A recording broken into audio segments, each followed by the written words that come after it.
राम राम. आज आपण एका गंभीर विषयावर बोलणार आहोत. कॅन्सर या व्याधीविषयी अनेक गैरसमज समाजात पसरलेले आहेत. विशेष करून त्यावरील उपचारासंदर्भात लोक फार पोटतिडकीने आणि मोठ्या आत्मीयतेने अर्धसत्य माहिती एकमेकांना पुरवत असतात. आजच्या आपल्या गप्पांमधून कॅन्सरविषयीचे बरेचसे गैरसमज दूर करण्याचा प्रयत्न आपण करणार आहोत.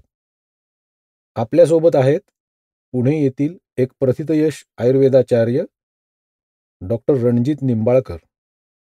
पेशाने डॉक्टर असणारे रणजित सायकलिस्ट, मॅरेथॉनर आणि महाराजांवर निस्सीम प्रेम करणारे असे दुर्ग भटके आहेत. डॉक्टर, रामराम मंडळीमध्ये आपलं स्वागत आहे. नमस्कार. राम राम. राम राम. खूप खूप धन्यवाद. नाही, माझा प्रयत्न खूप दिवस चाललाय तुम्हाला इथे आणायचा, योग येत नव्हता. आज आता आलाय. कॅन्सर संदर्भात समाजामध्ये खूप गैरसमज पसरलेले आहेत. तर आपण सुरुवात इथपासूनच करूया की कॅन्सर म्हणजे नक्की काय असतं. म्हणजे सामान्य माणसाला कसं कळेल कॅन्सर काय आहे. तुम्ही जर सांगितलं तर बरं होईल. खरं आहे, मी अगदी बेसिक पासून सुरुवात करणं आवश्यक आहे. कुठलाही आजार म्हटलं की नॉर्मलपेक्षा काहीतरी त्याच्यात वेगळा बिघाड आहे असं गृहीत आहे. आता कॅन्सरमध्ये नेमकं काय बिघाड होतो शरीरात हे बघणं आवश्यक आहे. आपल्या शरीरात सगळ्या पेशी आहेत. प्रत्येक आपलं जे शरीर आहे ते पेशींनी बनलंय. साधारणपणे 70 ट्रिलियन पेशी शरीरात असतात असं एस्टिमेटेड आहे. आता ट्रिलियन म्हणजे किती? आपण आकडे ऐकतो 1,00,000 करोड, 2,00,000 करोड वगैरे. पण मिलियन म्हणजे एकावरती 6 शून्य आणि बिलियन म्हणजे एकावरती 9 शून्य आणि ट्रिलियन म्हणजे एकावरती 12 शून्य. अशी 70 आणि त्याच्यावर पुढे 12 शून्य. म्हणजे आता किती होतात तुमचं तुम्ही कॅल्क्युलेट कराल नंतर सावकाश. पण साधारण एवढे पेशी असतात आणि ते त्यांचं प्रत्येकाचं आयुष्य ठरलेलं असतं की तांबड्या पेशी 100 दिवस जगणार किंवा काही पांढऱ्या पेशी 30-40 दिवस, आपल्या त्वचेच्या पेशी 1 दिवस, 7 दिवस, असं प्रत्येकाचं एक ठराविक लाईफस्पॅन आहे. आणि तेवढा पूर्ण झाला की ते आपोआप मरून जातात. त्यांच्यामध्ये असे आपोआप बदल होतात आणि त्यांच्यामध्ये स्वतःच स्वतःला ते मारून टाकतात. त्याला ॲपोप्टोसिस असं सायंटिफिक नाव आहे. बोलीभाषेत त्याला सेल सुसाईड असं पण म्हणता येतं, की म्हणजे चक्क सेल तो आत्महत्या करतो त्याचं हे संपलं की. आणि नवीन पेशी मग त्या ठिकाणी त्याची जागा घेतात आणि आपलं काम चालू राहतं. आता या ह्याच्यात नेमका बिघाड या आजारात काय होतो, की या पेशी मरतच नाहीत त्यांच्या आपोआप कॅन्सरच्या. अच्छा. आणि नवीन प्रोडक्शन तर आणखीन जोमाने सुरू होतं दुप्पट. तर त्यामुळे तिथे मग ओव्हर क्राउडिंग म्हणजे प्रमाण त्यांची संख्या खूपच जास्त वाढते. हे एक आहे. आणि दुसरं, नुसती संख्या नाही वाढत, त्यांचं स्वरूपसुद्धा बदलतं. म्हणजे आधीचे जे मूळ पेशी असतील शरीराचे त्याला आपण मदर सेल म्हणतो आणि त्याच्यातनं हे जे यांच्यात असे काही बदल झाले जनुकीय DNA मध्ये, की नवीन तयार होणाऱ्या ज्या पेशी आहेत त्या वेगळ्याच तयार होतात.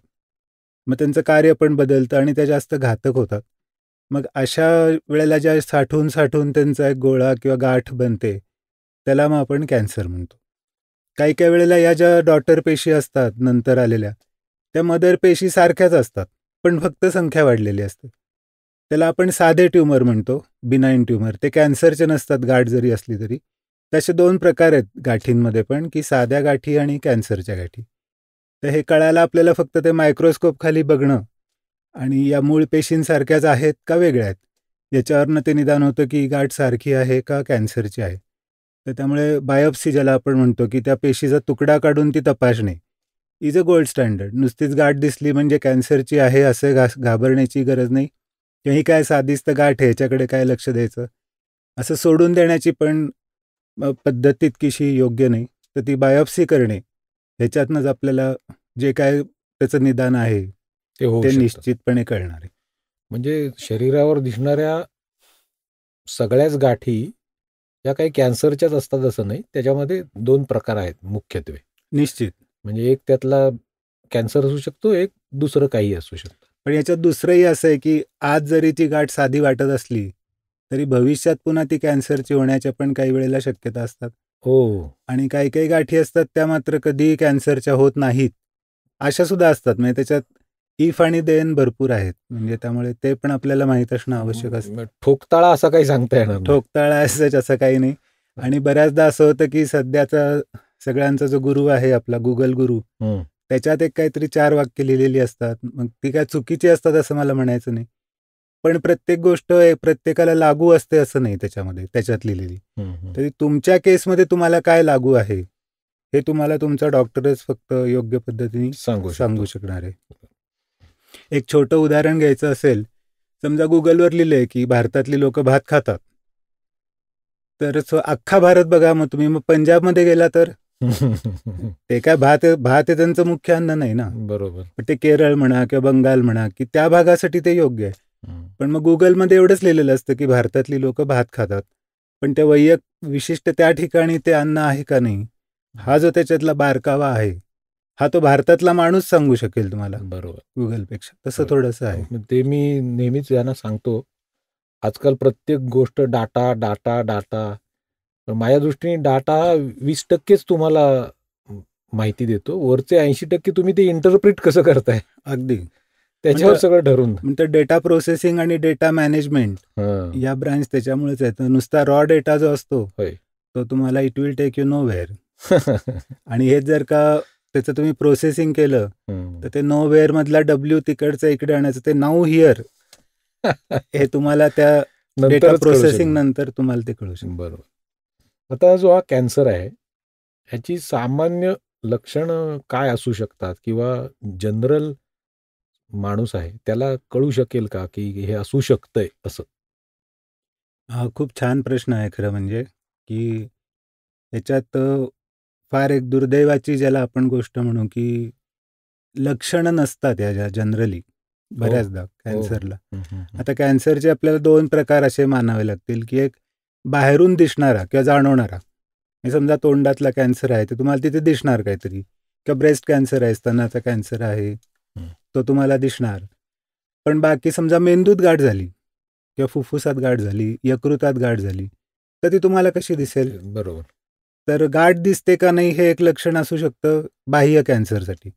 बाकी काही पेशंटला होत नाहीये, पण तोंडात एक जखम आहे बरेच दिवस, पण ती भरत नाहीये, किंवा स्तनांमध्ये काही गाठ जाणवतीये, तर काही दुखत नाही, काही नाही, पण तशी गाठ आहे. त्याचं बाह्य याचं एक गाठ लागणे हे एक लक्षण असू शकतं. आणि ती जर का तशी गाठ दिसली तर त्याची बायोप्सी करून तुम्ही त्याचा शोध लावणं आणि पुढची ट्रीटमेंट करणं हे आवश्यक असू शकतं. पण आतल्या ज्या गाठी आहेत त्या काही तुम्हाला गाठ म्हणून दिसत नाहीत, आणि बऱ्याचदा त्याची लक्षणं पण काही दिसत नाहीत. उदाहरणार्थ आता फुफ्फुसातला कॅन्सर आहे म्हटल्यावर आपण अपेक्षा काय करणार की त्याला जरा खोकला व्हायला पाहिजे, सर्दी व्हायला पाहिजे, किंवा किमान श्वास तरी लागायला पाहिजे, श्वास धाप लागली पाहिजे, किंवा थुंकीतनं रक्त पडायला पाहिजे. काहीही होत नाही, पेशंटला काहीही जाणवत नाही. आणि अचानक एके दिवशी कळतं की, आणि जेव्हा लक्षणं दिसतात त्यावेळेला ते पार पुढे तुम्ही बऱ्याचदा ऐकता की अरे त्यांना कॅन्सर डायग्नोज झाला तेव्हा तो ऑलरेडी 4थ्या स्टेजला होता. हो, खूप वेळा आम्ही ऐकतोय. बऱ्याचदा हाच रूल असल्यासारखा आहे जनरली. खूप क्वचित प्रसंगी रुग्णांना लक्षणं दिसतात, किंवा कधी कधी कसं असतं की लक्षणं काही असतात पण ती तितकी लक्षात नाही येत, दुर्लक्ष साधी असतात. म्हणजे काय असं समजा आपल्या सवयी बदलणं, की मला रोज सकाळी उठल्यानंतर टॉयलेटला जायची सवय गेली अनेक वर्ष आहे, पण आता माहीत नाही गेले 2-3 महिने कधी पण लागते मला. सकाळी लागत नाही, मग दुपारी जातो, संध्याकाळी जातो.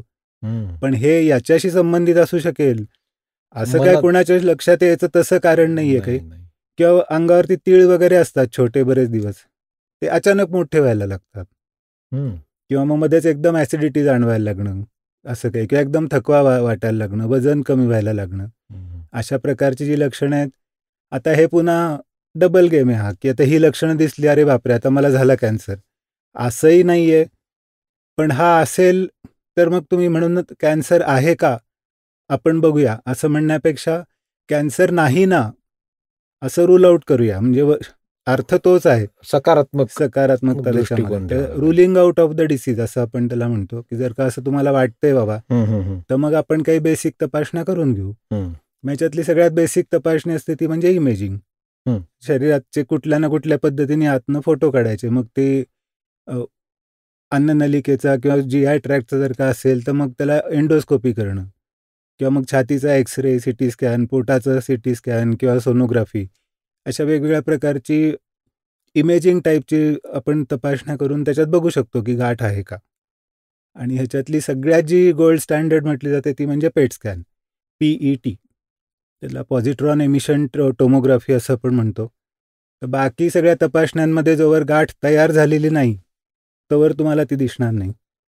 पण पेट स्कॅनमध्ये गाठ जर का तयार होण्याची प्रोसेस चालू आहे शरीरात, पण अजून गाठ नाही दिसण्यासारखी, तरी सुद्धा ती पकडू शकते. अच्छा, म्हणजे पेट स्कॅन हे सगळ्यात, म्हणजे त्याच्यात जर आलं की तुम्हाला कॅन्सर आहे तर तो आहे, तर 99% ते जनरली चुकत नाही. अच्छा, मग त्याला पुढचं मग तिथे शंका वाटली की मग तिथली बायोप्सी करून बघणं, ओके, आणि त्यातनं 100% डायग्नोसिस करणं, हेच त्यातलं आहे. बाकी मग सगळं आपण काय म्हणू, अंधश्रद्धा. तुम्ही अंधश्रद्धेवर ना काय बोलू. बरं, आता हे साधारण लक्षणं काय आहेत किंवा आपण त्याचं निदान कसं करू शकतो हे आपण आता थोडक्यात ऐकलं. तर हे आता मला होऊ नये ह्याच्यासाठी मी काय करू शकतो का? कारण मी हे तुम्हाला काय विचारतोय, मी पण आयुर्वेद थोडासा शिकलोय. तर आयुर्वेदाचा भर हा आपला प्रिव्हेन्शनवर आहे. तर त्या दृष्टीने काही आपल्या जीवनशैलीमध्ये काही बदल किंवा काय करता येईल किंवा काय करू शकतो असं काय सांगता येईल का? खूपच आहे खरं म्हणजे, हा खूप महत्त्वाचा प्रश्न आहे. पण याच्यात पहिल्यांदा आपण असं सांगू इच्छितो सगळ्यांनाच की मॉडर्न मेडिसिनमध्ये पण आहे प्रिव्हेंटिव्ह ऑन्कॉलॉजी, एक पूर्ण वेगळी ब्रांच आहे त्याची. पण तरी आपण असं सांगू इच्छितो सगळ्यात पहिल्यांदा की 100% मला होणार नाही मी एवढं केलं तर, अशी आपल्याला कुठलीही गॅरंटी देता येत नाही. कारण शेवटी कॅन्सर हा एक प्रकारचा ॲक्सिडंट आहे की त्या ह्याच्यात जे विकृत पेशी निर्माण झाले ते आधी ओळखण्याची आणि नष्ट करण्याची क्षमता शरीराकडे असते. त्याला आपण इम्युन सिस्टीम किंवा प्रतिकारशक्ती म्हणतो. मग अशी मी तुम्हाला म्हटलं की कॅन्सरच्या पेशी वेगळ्या असतात मूळ पेशीपेक्षा. मग ते इम्युन सिस्टीमला कळतं की अरे हे आपल्या नाहीत, आणि ती तयार झाली की ती इम्युन सिस्टीम त्यांना नष्ट करून टाकते. त्यामुळे असं रिपोर्टेड आहे किंवा डॉक्युमेंटेड आहे की 50 किंवा 70 वर्षाच्या माणसाच्या आयुष्यात कॅन्सरसारखे चेंजेस साधारणपणे 3दा तरी होऊन जातात. हो, प्रत्येक माणसाच्या. पण त्यातल्या सगळ्यांना होत नाही, कारण सगळ्यांची इम्युन सिस्टीम तिथल्या तिथं ते साफ करून टाकत असते. बरोबर. पण चुकून तिला नाही समजलं काही कारणामुळे, किंवा समजलं अरे हे आपले नाही आहेत, पण त्यांना ती नष्ट नाही करू शकली, तर मग ते पुढे तो डिसीज प्रोग्रेस होणार. म्हणजे ॲक्सिडेंट म्हटल्यानंतर असं आपल्या रस्त्यावरचाही ॲक्सिडेंट असतो की तुम्ही छानपैकी फुटपाथवरून व्यवस्थित चाललेला आहात, काही नाही प्रॉब्लेम, तर तुमचा ॲक्सिडेंट होणार नाही याची 100% गॅरंटी आहे का? नाही आहे. काही नाही, तुम्ही असं कुठेतरी ठेच लागून पडू शकता, किंवा रस्त्यावरनं चाललेला एखादा ट्रक किंवा बस ब्रेकडाऊन होऊन तुमच्या अंगावरती येऊन, हे मागे एकदा बातमी आली, ती लोक घरात झोपली होती रस्त्यावरती भिंतीच्या पलीकडे, त्या भिंतीला येऊन ट्रक ठोकला, ती भिंत त्यांच्या अंगावर पडली आणि त्यांचा दुर्दैवी मृत्यू झाला. तर ते 100% आपल्याला तशी गॅरंटी देता येत नाही, पण प्रोबॅबिलिटी मात्र तुम्ही मिनिमाइज करू शकतो. शक्यता कमी करू शकतो. शक्यता. पण त्याच्यासाठी काय काय कर, म्हणजे आहार विहार आपल्या ह्याच्यात जो सांगितलं अगदी, तर त्याचं जरा वर्णन सांगा. आता आहार हे जे नाव आलंय शब्द संस्कृतमध्ये, तर अशावरून आलंय की आपण ज्याला खातो आणि जे आपल्याला खातं तो म्हणजे आहार. म्हणजे कसं काय? तर चुकीचा जर का आहार असेल तर तो तुम्हाला कधी ना कधीतरी खाणार. तर चुकीचा आणि बरोबर म्हणजे तरी काय, म्हणजे मी म्हणतो म्हणून चुकीचा आणि मी म्हणतो म्हणून बरोबर असं नाहीये. तुमच्या शरीराला तो उपयोगी आहे का नाही, त्याच्यानुसार आपल्याकडे आयुर्वेदात पण आहेत, मॉडर्न डायटेटिक्समध्ये पण तसे कन्सेप्ट असतात. बऱ्याच लोकांचं म्हणणं असतं की मी व्हेजिटेरियन आहे, मग मला काय प्रॉब्लेम नाही. तर एक व्हेजिटेरियन म्हणजे चांगलं आणि नॉनव्हेज म्हणजे वाईट, असं एक ब्लॅक व्हाईट केलेलं असतं. शिक्के मारू नका. व्हेजमध्ये पण चांगलं वाईट असू शकतं, नॉनव्हेजमध्येही कदाचित असू शकेल, माहिती नाही आपल्याला, तो आपला विषय नाही आजचा. पण एक साधा नियम असा आहे की जिभेला ज्या ज्या गोष्टी आवडतात त्या जनरली आरोग्याला चांगल्या नसतात. वा, म्हणजे आम्ही काय खायचंच नाही, वडेपाव भजी. अगदी तसं अगदी नाही, पण म्हणजे एक साधारण रूल आहे. मी असं नेहमी उदाहरण देतो की समजा एक लग्नाचं घर आहे, जेवण तिथे मांडलेलं आहे आणि अनाउन्समेंट झाली की 2 प्रकारची टेबल मांडली आहेत आणि एके ठिकाणी पावभाजी आहे छानपैकी किंवा पिझ्झा बर्गर सगळं आहे, आणि दुसऱ्या टेबलावरती छान दुधी भोपळ्याची भाजी आणि चपाती आहे. तर जावा, ज्यांना जिथं पाहिजे तिथं जाऊन तुम्ही खा. जावा.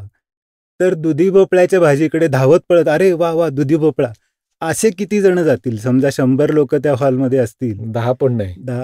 त्यातले 10तले 9 जण की नाही हे आरोग्याला चांगलं असतं बरं का, हो, म्हणून जातील. की नाही नाही मला दुधी, मग बाकी मला काही नको, असे किती असतील?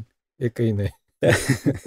तर असा थोडासा जो रूल आहे, थोडक्यात जे आहे की खूप कमी पदार्थ असे आहेत की जे जिभेलाही आवडतात आणि आरोग्यालाही चांगले असू शकतात. समजा मूग आहे, मूग डाळीचा शिरा तुपात केलेला वगैरे, असे काही अपवादात्मक आहेत पण ते कमी आहेत.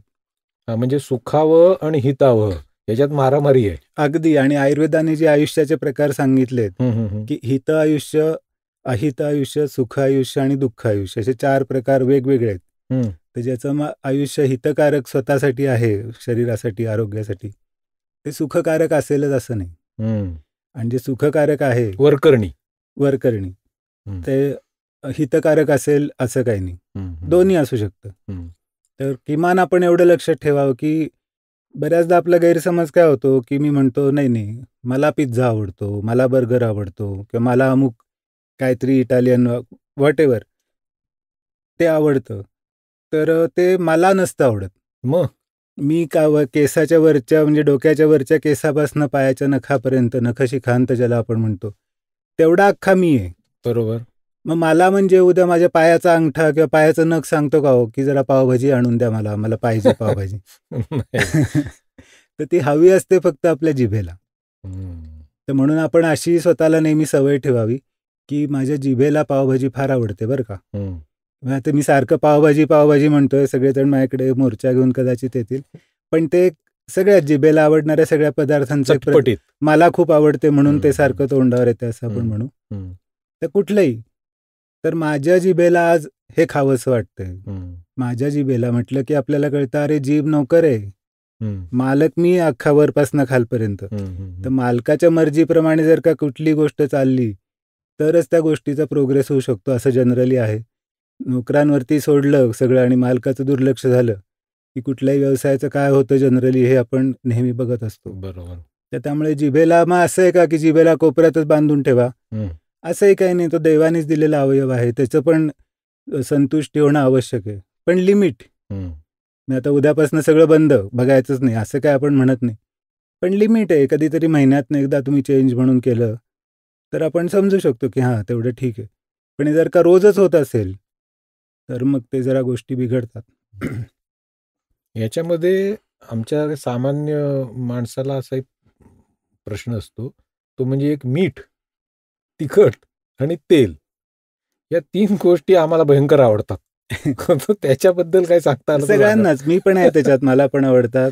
मी खारे शेंगदाणे म्हटलं की ते लगेच आलं बघा पाणी. किंवा असं कुठलंही चिप्स कोणाला आवडत नाही असा खूप माणूस आहे आपण. लोणचं म्हटलं की लगेच जण लोकांना, सगळ्यांच्याच तोंडाला पाणी सुटतं. तुम्ही जे म्हणता त्यात आणखीन चौथं आहे ते म्हणजे साखर. ते माझं ड्रॉबॅक आहे. तर या 4 गोष्टी ज्या आहेत त्या जेवढ्या कमी तेवढ्या चांगल्या. मग त्याचं एक जनरली असं प्रमाणही सांगितलं होतं की समजा तुम्हाला मीठ खायचं आहे तर दिवसाला तुम्ही 3 ग्रॅम ते 5 ग्रॅम एवढं तुमचं मीठ जायला पाहिजे, डिपेंडिंग ऑन युअर प्रोफेशन. तुमच्या जर का खूप घाम जात असेल, व्यायाम खूप करत असाल किंवा धावपळीचं काम असेल, फिजिकल धावपळीचं, त्याच्यात घामातनं बरं एक क्षार जात आहेत, तर कदाचित 5 ग्रॅम. आणि तुमचं बैठं काम असेल, फार घाम बीम काही येत नाही तर 3 ग्रॅम. तर रोज 3 ग्रॅम म्हणजे महिन्याचे 90 ग्रॅम झाले एका माणसाला. म्हणजे 100 ग्रॅम धरा हिशोबासाठी. तर 1 किलो मीठ तुम्हाला 10 महिने गेलं पाहिजे एका माणसाला. म्हणजे मग आपलं ते प्रमाण ठीक आहे. मिठाची गंमत सुद्धा मी बऱ्याचदा देतो उदाहरण आहे की असं समुद्रातलं जाऊन पाणी वाळवून त्यातनं मीठ काढून सगळ्यात देशभर फिरवून ते मीठ घालून खाणारा माणूस आहे एकमेव प्राणी. आपण असं कधी बघतो का की जंगलात गवत खाते हरण आणि हरणीला आपले सांगते जरा मीठ पाठव ग याच्यावरती, जरा मारतो मी गवतावर. किंवा वाघाने त्याच हरणाची शिकार केली की तो वाघिणीला सांगतो अगं जरा ते मीठ पाठव, मला याच्यावर पाहिजे. तसं वर्ण मीठ घालून खाणारा माणूस हाच एक प्राणी आहे. पण आता इतक्या हजारो लाखो वर्षामध्ये आता त्याच्यात तसे अडॉप्ट झालेत बदल. तर त्यामुळे अजिबात खाऊ नका असे मी म्हणणार नाही. ते कमी झालं तर मग सोडियमचं प्रमाण कमी होऊन आता उलट लोकांना उलटे त्रास होईल, त्याचे नुकसान होतात. त्याला हायपोनायट्रेमिया म्हणतो आपण. नायट्रियम म्हणजे सोडियम. तर ते कमी झाल्यामुळे सुद्धा आजार होऊ शकतात. तर मिनिमम पाहिजे. मिनिमम म्हणजे किती? तर रोज 3 ते 5 ग्रॅम ही रेंज आहे. तशीच तेलाची आहे, की तेल कुठलं चांगलं, तेल कुठलं वाईट असं सगळं असतं. तर तेलं सगळी वाईटच असतात. चांगलं तेल हा ऑक्सिमोरॉन आहे. म्हणजे विरोधाभासी. सुखी दाम्पत्य. Just on a lighter note. एखादं कदाचित खरंच सुखी असेल पण घरचे पण ऐकणार आहेत तुमचं, लक्षात ठेवा. तर हा थोडासा ऑक्सिमोरॉन आहे. कमी वाईट कुठलं असं आपण फार फार तर म्हणू शकतो, की कमी वाईट तेल कुठलं. तर त्याच्यातही फार काय डावं उजवं नाही, फारसं नाही आहे तसं. उडदा माझी काळे गोरे म्हणावं तसं. तर तुम्ही कमीत कमी घ्या. तर कमी म्हणजे किती? तर एका माणसाला एका महिन्याला 500 ml, अर्धा लिटर. अच्छा. मग तुम्ही अगदी वडे भज्या खाल्ल्यात तरी सुद्धा माझी हरकत नाही, पण तेल एवढं लागायला पाहिजे. महिन्यात याच्याहून जास्ती संपता का होता कामा नाही. म्हणजे कुटुंब 4 जणांचं असलं तर 2 लिटरच्या वर पुरलंच पाहिजे, पुरायलाच पाहिजे. आणि त्याच्यात लोक बऱ्याचदा अख्खं 15 लिटरचा डबा आणतात. हो, मग ते विहिरीतनं किती पाणी काढले आपल्याला कळतच नाही. तर त्याचं रेशन सारखं पाहिजे, की रेशनला पूर्वी असायचं पर माणशी 160 ग्रॅम साखर तुम्हाला महिन्याला मिळेल. बरोबर. बस त्या पद्धतीचं हे आहे. त्याच्यामध्ये एक असं समज आहे की तेल तुम्ही बदलून बदलून वापरत राहा, त्याचा खरंच काही फायदा होतो? अगदी फायदा म्हणजे पुन्हा तेच आहे, कमी तोटा होतो. असं म्हणूया. मग कधी तुम्ही सोयाबीनचं घ्या, कधी सनफ्लॉवरचं घ्या, कधी शेंगदाण्याचं घ्या, पण ह्याचं मात्र घेऊ नका, काय ते पाम तेल ते शक्यतो घेऊ नये. आणि आता दुर्दैवाने आपल्याकडे बाकीची सगळी रिफाईंडच मिळतात. साधं तेल मिळतं असं माझ्या तरी ऐकण्यात नाहीये, विशेषतः सनफ्लॉवर आणि सोयाबीनचं. मग ती आपल्याला बाय डिफॉल्ट रिफाईंडच घ्यावी लागतात. पण शेंगदाण्याचं अजूनही डबल फिल्टर, ट्रिपल फिल्टर्ड असं मिळतं. मग कधी शेंगदाण्याचं, एकदा 1 किलो शेंगदाण्याचं आणलं, ते संपलं की मग सनफ्लॉवरचं आणलं, ते संपलं की मग ह्याचं आणलं. असं तुम्ही रोटेशनमध्ये केलं की मग ते शरीरालाही जरा असं एक उसंत मिळत राहते. आणि प्रत्येकाचे जे वाईट वाईट परिणाम असतील वेगवेगळे, ते जमा होत नाही, ते का साठत राहत नाहीत. नाही तर आपलं एक रोज आपलं 1 रुपया टाकत राहिलं पिगी बँकेत की मग ती होणार. मग वेगवेगळी पिगी बँक आणली की 3 पिगी बँकात थोडेच पैसे साठतात. असं जरा त्याची साफसफाई सोपी जाते. साफसफाई करणं सोपं जातं. तेच तिखटाबाबत, तेच मसाल्यांबाबत. आधुनिक डायटिशियनची मराठी पुस्तकं वाचली असेल तर चौरस आहार म्हटलं जातं त्याला. होय. तर मला पूर्वी लहान असताना आम्हाला शाळेत शिकवायचे 3री-4थीत चौरस आहार, आणि त्याच वेळेला मला भूमितीमध्ये स्क्वेअरला चौरस म्हणतात. तर ते मला कळायचंच नाही की चौरस आहार म्हणजे जसं चौरस ताटात घेऊन चौरस घ्यायचं की काय. तर ते मला बरंच नंतर कळलं की म्हणजे मेडिकलला आल्यावर की त्यांच्याकडे 4च चवी असतात आणि टेस्टबडही 4साठीच असतात. तुरट आणि ह्याच्यासाठी टेस्टबड नसते. तर तिखट जी आहे ती इरिटेट करणारी, आणि तुरट म्हणजे ॲस्ट्रिंजंट म्हणजे संकोच करून. तुम्ही कशाय आपण कशाय रस म्हणतो. सुपारी खाल्ली की घशात कसं आवळलं जातं, तुरटी, तर ते सगळे ॲस्ट्रिंजंट म्हणतो आपण.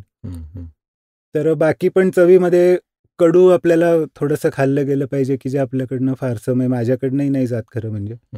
कदाचित म्हणूनच औषधं सगळी कडू असतात. कारण खाण्यामध्ये आपल्या आंबट, खारट, तिखट येतच, आंबट, गोड या सगळ्या चवी येत असतात, कडू येत नाही. मग त्याच्या डेफिशियन्सीमुळे आजार होतात. त्यामुळे मग औषध कडू घ्या आणि बॅलन्स करा, असं पण एक म्हणणारी थेरी आहे. ती काही 100% खरी असं मी म्हणणार नाही, पण टू सम एक्सटेंट योगायोगाने ते जुळतंय गणित, आणि चुकीचंही नाहीये. तर थोडंसं काहीतरी कडू आपल्या खाण्यामध्ये असावं, थोडं असणं आवश्यक. आणि लोणचं तर या सगळ्यांचा राजा आहे, म्हणजे चांगला सगळ्यात नाही वाईटांचा. मोगॅम्बो खुशू वाटायचा. तर आंबट, तिखट, खारट आणि तेलकट सगळं एकत्र, या 4 गोष्टी आपल्याला अवॉइड करायच्या असतात. आणि लोणच्यात बरोबर या 4 असतात. कुठल्या तरी आंबट गोष्टीचं असतं, आता हळद बिळदचं सोडून द्या, पण इन जनरल बरोबर कैरी किंवा आंब्याचं लोणचं असतं, म्हणजे लिंबाचं, त्याच्यात मीठ असतं, भरपूर मीठ असतं म्हणून त्याला लोणचं म्हणतात. लोण म्हणजे लवण, म्हणजे मीठ. चवीने मीठ खा, लोणचं. तसंही असू शकेल. आपण म्हणतो ना पादे लोण, शेंदे लोण म्हणायचं, ते लोण म्हणजे लवण, तोच लोण इथं आहे लोणचं. नंतर त्यात तिखट असतं आणि तेलाचा थर असतो ते खराब होऊ नये म्हणून. त्या 4ही गोष्टी लोणच्यामध्ये असतात. त्यामुळे लोणचं तर पहिलं आपल्या घरात असेल तर ते हद्दपार करणं.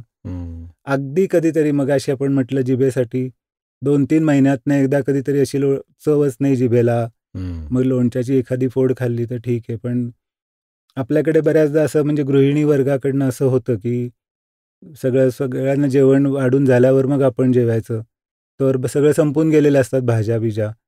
माझ्या एकट्यासाठी आता कुठे करा परत, म्हणून मग लोणचं चपाती किंवा असं नुसतं खायचं अशी पद्धत होते बऱ्याचदा. तर ते तशी अवॉइड करणं फार आवश्यक.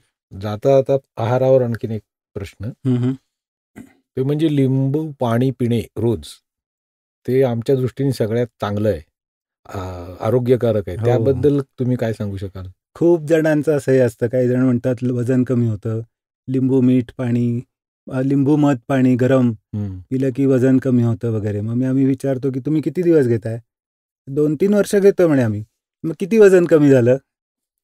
त्याच्यावरती काय त्यांचं, मी असं अजून एक वेळी पेशंट बघितलेलं नाही किंवा माणूस की लिंबू पाणी घेऊन माझं वजन कमी झालं बाबा, तरी लोक घेत असतात.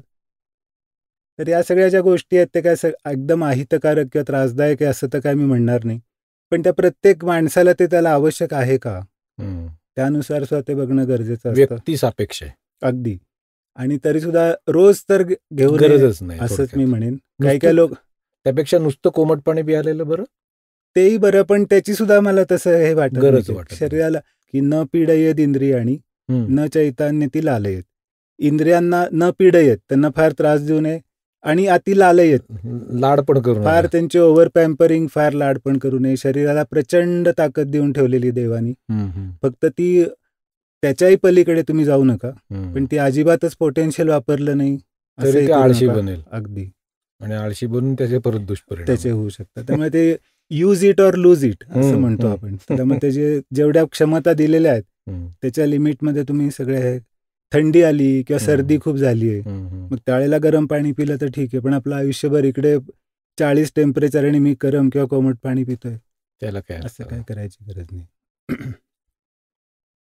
तर मूलभूत कॅन्सरच्या गोष्टी आपण बऱ्याचशा चर्चा केली. आता आपण, मला वाटतं, ट्रीटमेंटच्या दिशेला जायला काय हरकत नाही. तर आयुर्वेदामध्ये विशेष करून अशी काय उपचार पद्धती आहे का कॅन्सरसाठी, किंवा आयुर्वेद उपयोगी पडू शकतो का, असं आपण म्हणूया? नक्कीच पडू शकतो. फक्त त्याच्या आधी मला आपलं डाएट आपण बोललो, पण विहार एक महत्वाची गोष्ट विहार राहिलं, ते थोडंसं राहिलं. 1-2 मिनिटातच आपण वाटलंस नक्की, की सगळ्यात आपण घरात राहतो, रोज केअर काढतो. खरं आपण राहत असतो घरात, मग कशाला केअर काढायचं, राहते ना स्वच्छ वावरामुळेच, पण तरी आपण रोज केअर काढतो का, आणि तरी थोडी थोडी धूळ निघते घरात. तर तसं शरीराचं सुद्धा आतनं केअर काढणं आवश्यक आहे. बापरे. आणि तो केअर काढणं म्हणजे व्यायाम. तर व्यायामातनं, घामातनं ज्या काही गोष्टी टॉक्झिन शरीरात रोजच्या रोज साठणारे निघून जात असतात, विजातीय द्रव्य आपण ज्याला म्हणतो, विजातीय, आणि दुसरं काही अशी हॅपी हॉर्मोन सिक्रेट होत असतात. त्यामुळे स्ट्रेस किंवा या गोष्टींना काउंटरॅक्ट करणारे हॉर्मोन्स जे असतात ते सुद्धा त्यात सिक्रेट होतात. तर त्यामुळे शरीराबरोबरच मनालाही ताजंतवानं करणारा व्यायाम हा प्रकार आहे. कुठलाही करा तुम्ही, पण नियमित केला पाहिजे. एखाद दिवशी सुट्टी घेतली तर ठीक आहे, तेवढी शरीराला रिकव्हरीसाठी आवश्यक आहे, पण 1 दिवस व्यायाम आणि 6 दिवस सुट्टी असं मात्र होता कामा नये. त्याच्यासाठी असा नियम करावा, आज व्यायाम नाही केला ना, आज घराचं केअर काढायचं नाही. म्हणजे दोन्ही माझ्या फायद्याचं आहे की मग नाही, ते 3-4 दिवस फायद्याचं वाटेल, 5व्या-6व्या दिवशीच्या पायाला धूळ चिटकायला लागेल, फर्निचरवर सगळी धूळ साठलेली दिसेल. मग ती आपल्या आतमध्ये पण तसं होतंय, ह्याची जाणीव, त्याची एक आपल्याला आपोआप तशी जाणीव होऊ शकते. तर ते व्यायाम हा सर्वोपरी आहे.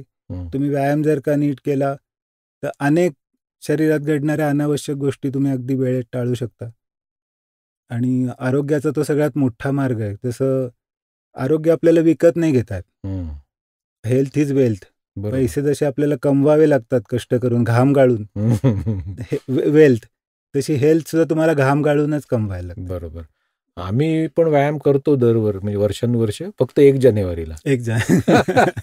पुढचे 2-3 दिवस नंतर मग पुन्हा पुढच्या वर्षी. सगळ्यांचंच तसं हे असतं, पण एक 2-3 आठवडे लागतात त्या शरीराला. तशीच तुमचं शरीर असं आहे ना, त्याची तुम्ही त्याला लावाल त्याची सवय लागते. एखाद्या माणसाला दारू दिली सुरुवातीला तर त्याला त्याचं असह्य होतं आणि उलटून पडते, पण तरी सुद्धा त्याची नंतर सवय लागू शकते. म्हणजे वाईट गोष्टींची सवय लागते शरीराला, चांगल्याचीही लागते. एकदा तुम्हाला व्यायामाची सवय झाली आणि एखाद दिवशी म्हटलं अरे आज नको जाऊ व्यायामाला, ते म्हणतं नाही व्यायामाला तर पहिले मी जाणारच, असं सुद्धा असतं. त्या चांगल्या सवयी आपल्याला लावणं आवश्यक आहे. आणि दुसरं जे आहे ते महत्त्वाचं, बाकीचं सगळ्यांना माहितीच आहे. पण जागरण हो. तो जागरण आता सध्या सगळ्यात प्रचंड कळीचा मुद्दा आहे प्रचंड माझ्यामध्ये. म्हणजे बऱ्याचदा मला असं वाटतं आयुर्वेद सगळं वाचताना की हे जे लिहिलं आहे हे 21व्या शतकासाठीच त्यांनी तेव्हा लिहून ठेवले. नाही तर चरक सुश्रुत किंवा याच्यात 1000, हजारो 2000, वर्ष. 4000 वर्षापूर्वी कोण रात्री कशाला जागत असेल. हो एक ना. समजा सेवक वगैरे म्हटले पहारेकरी, असा एक छोटा लोकसंख्येतला हिस्सा सोडला तर 80% पॉप्युलेशन रात्री जागतच कशाला असेल. हो ना. मग जागरण हा एक मोठा अनेक आजारांचा हेतू किंवा कारण म्हणून आपल्याकडे दिलंच कसं, त्यांना कळलंच कसं. किंवा अशा अनेक गोष्टी आहेत. वेळच्या वेळी न जेवणं, अहिताशन किंवा विषमाशन अशी त्यांनी नावं दिलेली आहेत.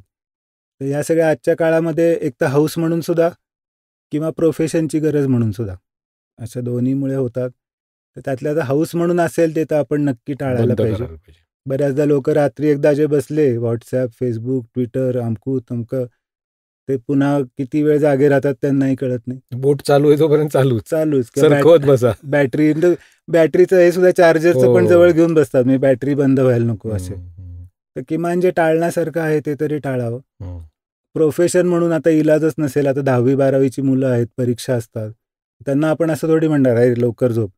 तर जागरण तर त्यावेळेला म्हणजे पण ते तात्कालिक झालं ना, सवय नाही. तात्कालिक आहे आणि गुड कॉजसाठी. समजा जॉबच तसा आहे. समजा रेल्वेचा ड्रायव्हर आहे, तो म्हटला चला रात्री 10 वाजले मी झोपतो, माझी झोपायची वेळ, उद्या सकाळी 5 वाजता रेल्वे पुढे जाईल. तर तसंही नाही, त्याला ती प्रोफेशनची गरज आहे. तर या गोष्टींचे कमीत कमी दुष्परिणाम व्हावेत म्हणून सुद्धा आपल्याकडे आयुर्वेदात काही त्याचे वे आउट किंवा असे का अँटीडोट ज्याला आपण म्हणू, असे काही प्रतिबंधात्मक उपाय दिलेले असतात. मग त्याच्या कॉम्बिनेशनमध्ये तुम्ही करू शकता. मग त्याचा आणि व्यायाम तो जर का तुम्ही नियमित करत राहिलात तर या सगळ्या गोष्टींचे दुष्परिणाम खूप मोठ्या प्रमाणात कमी होऊ शकतो. एक त्या आहाराचं जर सोडलं तर दुसरं 2 जमतंय मला. म्हणजे आहारावर अजून काही कंट्रोल नाहीये. नाही, पण व्यायाम नियमित गेले 30 वर्ष मी करतोय. हो, तुमचं तर काय करत आणि झोप पण 9:30ला रोज झोपतो, मोबाईल बंद करून. खूपच चांगलं. आहाराचं एवढी फक्त एक युक्ती करून बघा. त्यात आता मी मला त्याऐवजी माझ्या जिभेला एवढं फक्त म्हणायचं, सुरुवात करतो, लगेच तुम्ही डिटॅच होऊन जाता. आता मगाशी आपण म्हटलं की कुणालाही होऊ शकतो कॅन्सर. होय. आपलं जीभ आणि शरीर जे अद्वैत आहे ते द्वैत करायला पाहिजे. ते कळलं पाहिजे, अरे जीभ नोकर आहे, तिचं नाही, मालकाचं ऐकायचं. तसं झालं की तुम्हाला 1 मिनिटात तुम्ही त्याच्यातनं बाहेर बघतो. मी आता इथून बाहेर पडल्यावर नक्की. आपण ट्रीटमेंट कडे आलो होतो. हो. आता कसं आहे, या ह्याच्यातही आताही पुन्हा मी एकदा आपल्या म्युच्युअल फंडवर लिहिलेलं असतं ना, डिस्क्लेमर कंडिशन अप्लाय. तर मी पहिल्यांदाच हे डिस्क्लेमर देऊ इच्छितो की ही सगळी माझी स्वतःची मतं आहेत. ही 100% बरोबर आहेत असं काय माझं म्हणणं नाही. पण आता मी 1995 पासून या फील्डमध्ये आहे. आता ऑलमोस्ट आता 30 वर्ष व्हायला आली. जून 95 म्हणजे आता अजून एक 2-3 महिन्यात 30 वर्ष होतील. तर त्या अनुभवावरनं मी सांगतोय. पण तरीसुद्धा हे काय पुरेसं असतं असं काही नाही. तर बऱ्याचदा असं सांगितलं जातं की अरे ते कुठं ऑपरेशन करतो, कुठं किमोथेरपी, कुठं एवढं भयानक असतं, मग रेडिएशन कशाला, त्यापेक्षा यांच्याकडे जा, ते औषध देतात, बरं होऊन जाईल. मी म्हणून तेच मगाशी म्हटलं, आपुलकी पोटी चुकीची माहिती. अगदी यथार्थ तुम्ही अगदी बरोबर शब्दप्रयोग वापरला. तो आपुलकी पोटीच असतं ते, पण अज्ञानात न आलेलं असतं आणि हाफ नॉलेज इज डेंजरस असं आपण जे म्हणतो. तर आज रोजी तरी दुर्दैवानी फक्त आयुर्वेदानी अगदी डे 1 पासनं तो कॅन्सर पूर्ण बरा होईल. खरं म्हणजे कुठल्याच शास्त्राला हे शक्य नाही आहे. पण मॉडर्न मेडिसिन किमान तसं क्लेम तरी करत नाही, आम्ही बरं करतो म्हणून. तर तसं होणं थोडंसं अवघड असतं आणि त्याला टीमवर्कनीच या रोगाला आपण प्रतिबंध किंवा पायबंद म्हणू, बरा म्हणण्यापेक्षा सुद्धा त्याला कंट्रोल करणं आणि पुन्हा वाढू न देणं. सुसह्य जीवन, त्याला आपण क्वालिटी ऑफ लाईफ म्हणतो की खूप चांगलं लाईफ आपण पेशंटला देऊ शकतो. पण आम्ही ह्याच्यातनं कॅन्सर बरा करतो असं म्हणणं हे तितकंसं योग्य नाही. म्हणजे धाडसाचं म्हणण्यापेक्षा सुद्धा मी स्वतः असं कधीच कोणाला क्लेम करत नाही. त्यांना सगळी परिस्थिती सांगतो, हे एवढं आहे, ह्याच्यात एवढं आपण नक्की करू शकू, तसं असेल तर मग आपण करूया. आयुर्वेदात आपण कशी मदत करू शकतो? खूप आहेत. खरं म्हणजे पहिलं जे मी सांगितलं की काय नाही करू शकत हे पहिलं सांगितलं. पण मग करू काय शकतो? बरोबर. तर अनेक गोष्टी त्याच्यात करू शकतो. की सगळ्यात पहिलं म्हणजे जी किमोथेरपी, रेडिएशन या ज्या गोष्टी असतात त्याचे साईड इफेक्ट खूप असतात. रासायनिक प्रक्रिया. आता मी मगाशी तुम्हाला म्हटलं की कॅन्सरचे पेशी मरतच नाहीत. जे नॉर्मल पेशी मरत असतात तसे कॅन्सरचे पेशी आपणहून मरतच नाही. मग काय त्यांना मारावं लागतं आपल्याला. त्यांना जर का मारायचं असेल तर मग विषारी काहीतरी त्यांना दिल्याशिवाय ते आपोआप तर काय मरणार नाहीत. बरोबर. तर किमोथेरपीचं सायंटिफिक जे नाव आहे ते सायटोटॉक्सिक थेरपी असं आहे.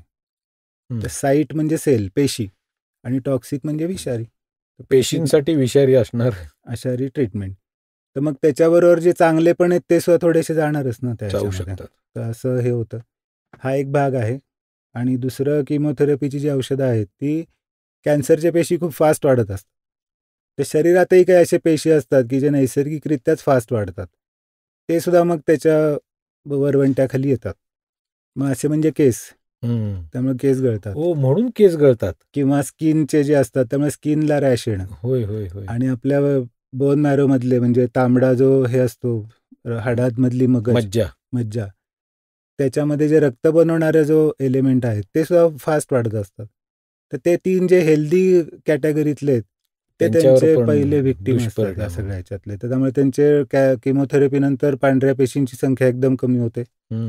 केस गळतात आणि स्किनला रॅश वगैरे, आणि GI म्हणजे पोटातले जे आहेत, मग काहींना ॲसिडिटी, काहींना कॉन्स्टिपेशन, काहींना लूज मोशन. बरोबर. कारण 70 to 80% साईड इफेक्ट हेच असतात. हे एक आहे. दुसरं, मॉडर्न मेडिसिन असं मानतं की ज्या अर्थी किमोथेरपीला साईड इफेक्ट दिसत आहेत याचा अर्थ त्याचा उपयोग होतोय. कारण कळतंय, पॅरामीटर येते की फास्ट ग्रोईंग सेल हे औषध मारतंय का, कारण याचे केस गळाले, याचं WBC कमी झालं, हे झालं. तर असं तो पॅरामीटर पण आहे. तर त्यामुळे किमोथेरपी घेत असताना बाकीचं तुम्ही काही घेऊ नका असं ऑन्कॉलॉजिस्ट सांगतात. आयुर्वेद घेऊ नका, होमिओपॅथी काहीही घेऊ नका, कारण त्यांना कळणार नाही. आणि त्यांना असं वाटतं ज्या अर्थी साईड इफेक्ट कमी झाले त्या अर्थी इफेक्ट सुद्धा कमी झाला. म्हणजे तुमच्या औषधामुळे आमच्या औषधांचा इफेक्ट कमी होईल असं त्यांचं अप्रोच असतो. मग आमच्यातल्या काही लोकांना वाटतं यांना बघवत नाही आम्ही, पेशंटचं हे करतो वगैरे. त्याच्यात असं काही वैयक्तिक फार हेवेदावे असतीलही काही कंडिशनमध्ये, पण जेव्हा त्यांच्या बुक्समध्ये काय लिहिलंय असं जेव्हा आपण बघतो तर ते तसं क्लिअर कट अंडरस्टँडिंग आहे. तर आता ह्याच्यात मग आपण काय करायचं? तर आता इतक्या वर्षात आम्ही जे बघितलंय त्यात असं होतं की आमच्याकडे आयुर्वेदात रसायन नावाची ट्रीटमेंट असते. तर आजकाल रसायन म्हणजे केमिकल उलट. तर आयुर्वेदात त्या रसायनचा अर्थ थोडा वेगळा आहे. रिज्युव्हिनेशन म्हणतात. रिज्युव्हिनेशन. तर त्याच्यामध्ये हेल्दी सेल्सना जास्त हेल्दी करण्याची ही सगळी ट्रीटमेंट, काही औषधं असतात त्याच्यामध्ये. गुळवेल सगळ्यांना आता कोविडमुळे गुळवेल उर्फ गिलोय ही जगभरात फार म्हणजे नामशेष व्हायच्या मार्गावर आली होती. तर तशी वापरावी का नाही हा वेगळा मुद्दा आहे. पण अशी आहेत बरीचशी औषधं की जी हेल्दी टिश्यूला प्रोटेक्ट करतात. मग ह्याच्यात होतं काय की किमोथेरपीचं जे औषध आहे की जे कॅन्सरच्या ट्युमरच्या पेशींना मारणारे, आणि ते चांगल्याही काही पेशींना मारणारे, तर आपल्या औषधांनी चांगल्या पेशी प्रोटेक्ट होतात. तर आणि त्यामुळे किमोथेरपीचं त्याच्यावरती ॲक्शन होऊ शकत नाही. त्यामुळे मग साईड इफेक्ट कमी होतात, ते मरत नाहीत. बरोबर. मग साईड इफेक्ट कमी होतात, हा एक फायदा होतो. आणि दुसरं असं होतं की ते जे मग औषध चांगल्या पेशी मारण्यात नष्ट होत होतं, वाया जात होतं, ते आता चांगल्या पेशी मरत नाहीत. मग ते कॅन्सर पेशीवरती येऊन त्याचा इफेक्टही चांगला आहे, लक्षभेद चांगला होतो, जास्त चांगला होतो. म्हणजे असं खरं म्हणजे होतं. पण आता मला पूर्ण जाणीव आहे की आता मी दावा करतोय हा इथे, पण त्याच्यासाठी आपल्याला नेहमी हिंदी पिक्चरमध्ये असतं बघा की ये अदालत जज्बातों के नहीं लगन, काय सबूतों के बिना पे चलती आहे. त्याच्यासाठी आपला हा जो हायपोथेसिस म्हणतात त्याला की माझं हे मत आहे, तात्पुरता मांडलेला सिद्धांत. तर त्याला असे तुम्ही पुरावे पण द्यायला पाहिजे. तर आता माझ्याकडे काही तुटपुंज्या प्रमाणात तसे पुरावे आहेत. तुम्ही एक पेपर सबमिट केला होता ना? आतापर्यंत 4 ते 5 पेपर माझे असे पब्लिश झालेले आहेत. बरोबर. आणि अजूनही 3-4 आता पब्लिकेशनच्या लाईनमध्ये आहेत की ज्याच्यात किमो चालू असताना आपलं औषध चालू होतं, किमोच्या पेशंटला काही साईड इफेक्ट झाले नाही आणि किमोथेरपीचा उत्कृष्ट उपयोग झाला, असे डॉक्युमेंट असलेले पेपर आपल्याकडे आहेत. बरोबर. पण म्हणजे याच्यासाठी दोन्ही पॅथीच्या डॉक्टर्सचं चांगलं संगनमत असायला पाहिजे. इंटिग्रेशन त्याला आपण म्हणतो. संगनमत शब्द जरा निगेटिव्ह अर्थाने वापरतो, पण दोघांचं अंडरस्टँडिंग चांगलं असेल तर ते होऊ शकतं. अगदी. आणि ह्याच्यात कसं आहे, नेमका प्रॉब्लेम इथेच होतो की दोघांनाही इगो असतो. मैच खरा. तसंही होऊ शकत नाही की थोडं तुझं थोडं माझं असं करून आपल्याला जे किमान समान कार्यक्रम असतात हो हो हो किंवा पूर्ण ऑपोजिट विचारसरणीचे सुद्धा लोक एकत्र येऊन येऊ शकतात. पुढे जातात. तसं की ठीक आहे, आम्ही एवढं करतो, तुम्ही एवढं करा, असं जर का त्याच्यात पण म्हणजे केलं. तुमचे असे डॉक्टर्सचे आता इतक्या वर्षांमुळे चांगले संबंध झालेले आहेत की जे तुम्ही मदत करू शकता कॅन्सरच्या पेशंटसाठी. आता खूप काही किरकोळ, आता इतक्या वर्षात थोडेफार असे डॉक्टर आता हे झालेले आहेत की ते मग पाठवतात मुद्दामून हो. की किमो चालू आहे, तर मग तुम्ही हे साईड बाय साईड घ्या. वेन दे आर कन्व्हिन्स की हा बाबा, हे किमोला ह्याच्यातनं काही अपाय होत नाहीये विशेष, म्हणजे किमोची ॲक्शन आपल्या अपेक्षेप्रमाणे होतीये, प्लस पेशंटला त्रास कमी होतोय. तोही काय आपण 100% त्रास कमी करू शकतो असं मी म्हणत नाही. साधारण 80-90% साईड इफेक्टचा आपल्याला कंट्रोल करता येतो. खूप झालं की 80. याला मी असं उदाहरण देतो, पुन्हा आता येईल उन्हाळा एप्रिल मे मध्ये. समजा तुम्हाला सांगितलं की दुपारी 12 ते 2 तास तुम्हाला उन्हात उभं राहायचंय, तर मग उन्हाचा त्रास होईलच ना. 100%.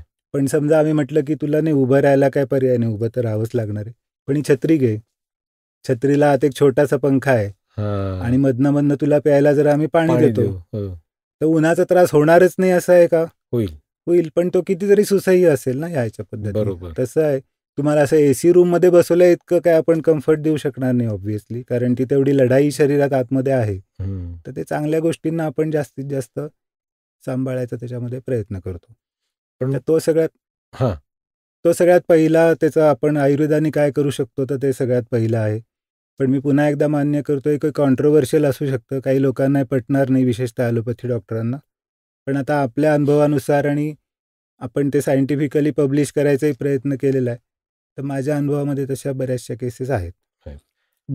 आता आपण हे केमो थेरपीबद्दल बोललो, पण मॉडर्न सायन्समध्ये आणखीन पण काही ट्रीटमेंट्स असतील ना ह्याच्यासाठी? चिकार असतात, म्हणजे आता सर्जरी तर आहेच, आणि हे पुन्हा असं आहे की जिथे जिथे ते ट्यूमर ऑपरेबल आहे, ऑपरेट करण्यासारखं आहे, सर्जन म्हणतोय की याचं ऑपरेशन होऊ शकतं, तर नाही ऑपरेशन करू नका, मी देतो ना करून वगैरे, असं शक्यतो करू नये. पहिलं ऑपरेट करून ते पूर्ण तेवढा ट्यूमर काढून टाकला, त्याला डिबल्किंग म्हणतो आपण. अच्छा. की एवढा जो गोळा आहे तिथे, त्याच्यामध्ये मिलियन्स अँड बिलियन्स पेशी आहेत, ते तुम्ही औषधाने कधी मारत बसणार? 2-3 तासाच्या ऑपरेशन प्रोसिजरमध्ये सगळेच्या सगळे किंवा 80-90% तरी निघून जातात. मग उरलेल्याचं आपण पुढची ट्रीटमेंट करू शकतो. त्यामुळे सर्जरी करणं आवश्यक असतं. किमोचंही तसंच आहे. रेडिएशन असतात पुन्हा, की जे अल्ट्राव्हायोलेट सारखे जे हे असतात, एक्स-रे, गॅमा रे असे, तर त्यांनी सुद्धा त्या पेशी मारल्या जातात. आता नवीन मशीन इतकी ॲडव्हान्स यायला लागली की ती बरोबर ट्यूमरपर्यंतच ते पोचतं. हेल्दी पेशींपर्यंत ते कमीत कमी पोचतं. त्यामुळे रेडिएशनचे तर साईड इफेक्ट बऱ्यापैकी मशीन ॲडव्हान्स असेल तर कमी दिसायला लागलेले आहेत. नंतर काही इम्युनोथेरपी असतात, टार्गेटेड थेरपी असतात. काही विशिष्ट प्रकारच्या कॅन्सरमध्ये जसं ब्रेस्ट असेल किंवा प्रोस्टेट असेल, त्यात हॉर्मोनल ट्रीटमेंट असतात. कारण हॉर्मोनच्या प्रभावामुळे पण पेशींची वाढत असतं, मग ते हॉर्मोन आपल्याला सप्रेस करून ठेवायला लागतात. तर अशा काही ट्रीटमेंट असतात, अशा ट्रीटमेंट भरपूर आहेत. आणि या सगळ्यांना काही ना काही साईड इफेक्ट असतात, आणि जे आपण आपल्या पद्धतीने चांगल्या पद्धतीने डील करू शकतो आपल्या शास्त्रानुसार. त्याच्यात दुसरा एक मुद्दा असा आहे की असा एक समज सगळ्यांकडे आहे की ॲलोपॅथीच्या औषधांना साईड इफेक्ट्स आहेत, आयुर्वेदाला बिलकुल साईड इफेक्ट नाही.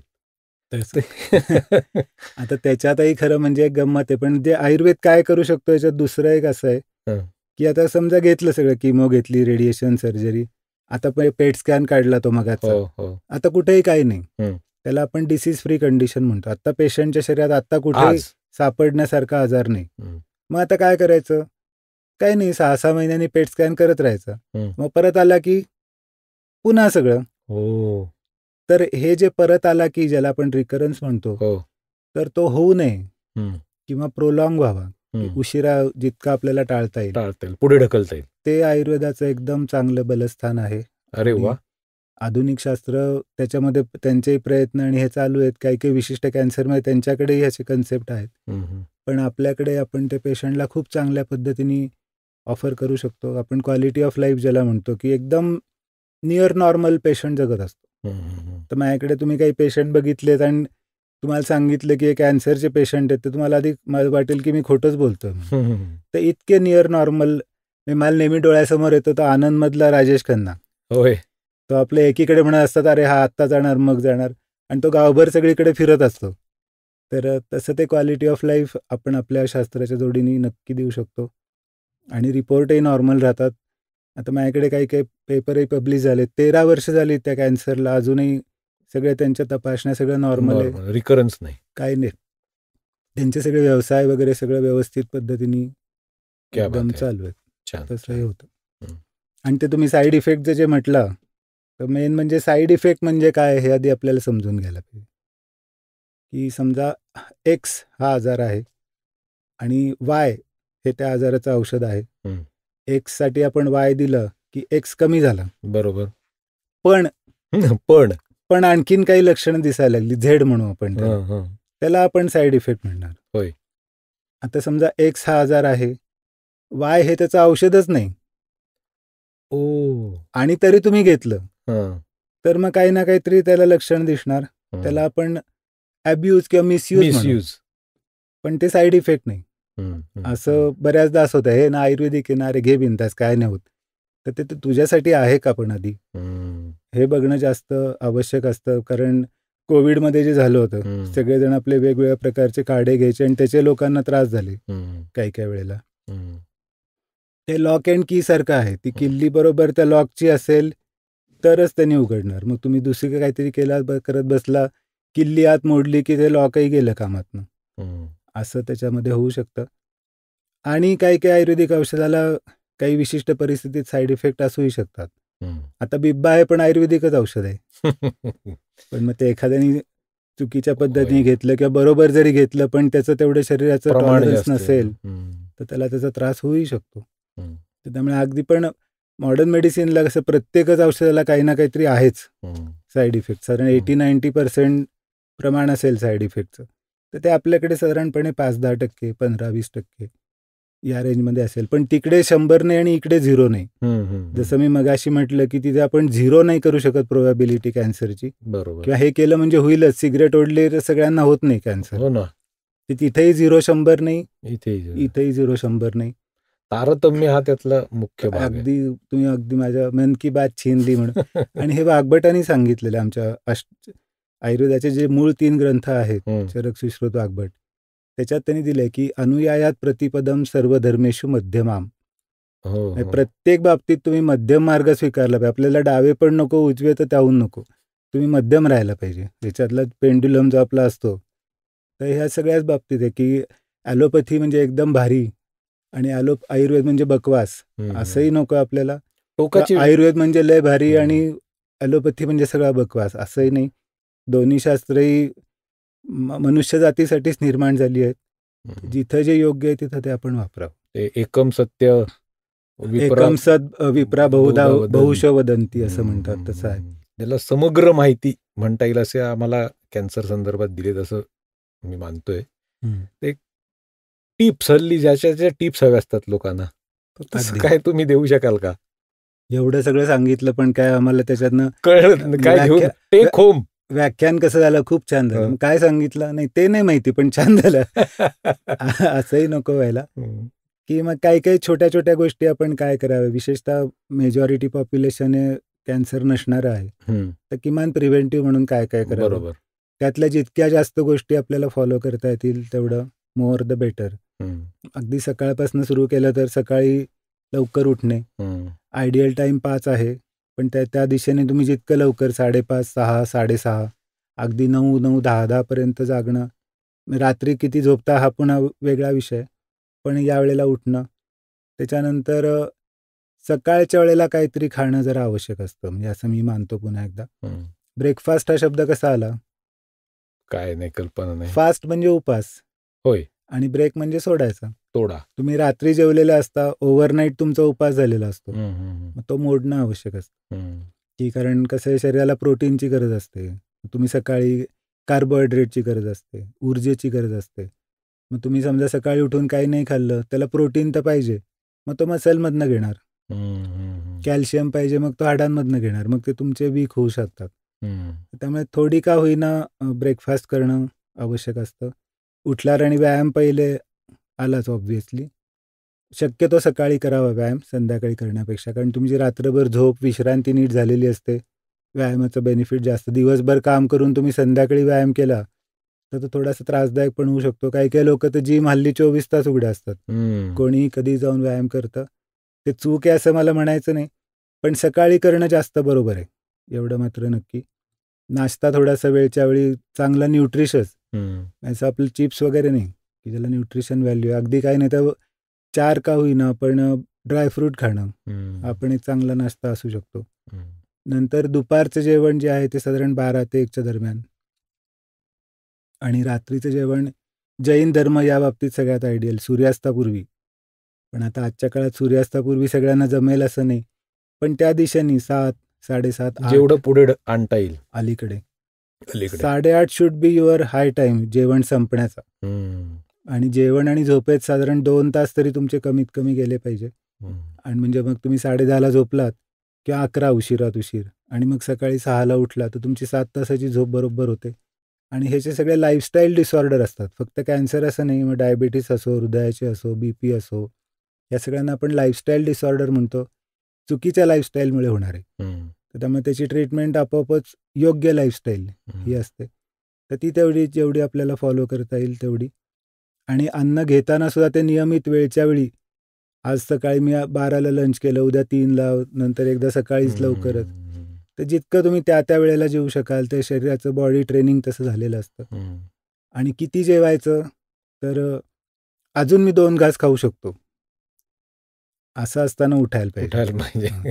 फार ते म्हणजे बोट लावून जेवणं म्हणतात, म्हणजे पोटाला असं बोट दाबलं की कपाळ कसं कडक लागतं तितकं पोट कडक लागलं, तडस त्याला बोट लावून जेवणं असं म्हणतात. असं बोट लावून कधीतरी तुम्ही ह्याला गेलात, कधीतरी जेवलं तर ठीक आहे, पण रुटीन ह्याच्यामध्ये 1/4 जागा रिकामी राहायला पाहिजे पोटातली, कारण त्याचं मिक्सिंग आणि या सगळ्या गोष्टींना तेवढी जागा लागते. तर एक सुभाषित आपण शेवटचं घेऊ आणि मग थांबू वाटलं. सोपं आहे, सगळ्यांना कळेल. नित्यम हिताहार.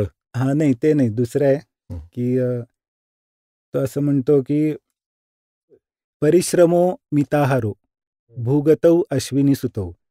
परिश्रम म्हणजे कष्ट करणे, श्रम, आणि मिताहार म्हणजे कमी जेवण. ते भूगतौ म्हणजे पृथ्वीवरचे कोण आहेत, तर अश्विनी कुमार.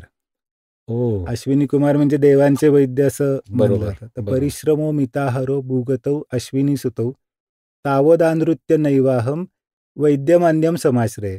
मी या 2 वैद्यांकडे फक्त जाईन. बाकी मी त्यांच्याकडे मी गेलो तर बाकी कुठल्याही वैद्याकडे जायची मला काही गरज नाही, किंवा डॉक्टरांकडे. तर ते योग्य प्रमाणात योग्य वेळी जेवणं आणि प्रॉपर व्यायाम करणं. मी असं तुम्ही गृहीत धरा की तुम्हाला तुमच्या बँक अकाउंटला 10,000 रुपये बॅलन्स ठेवायचा, मिनिमम बॅलन्स ते काय म्हणतात तसा. तर मग तुम्ही रोज त्याच्यात 10,000 रुपये घालत असला तर रोज 10,000 रुपये काढतही राहिले पाहिजे, म्हणजे मग तो राहील.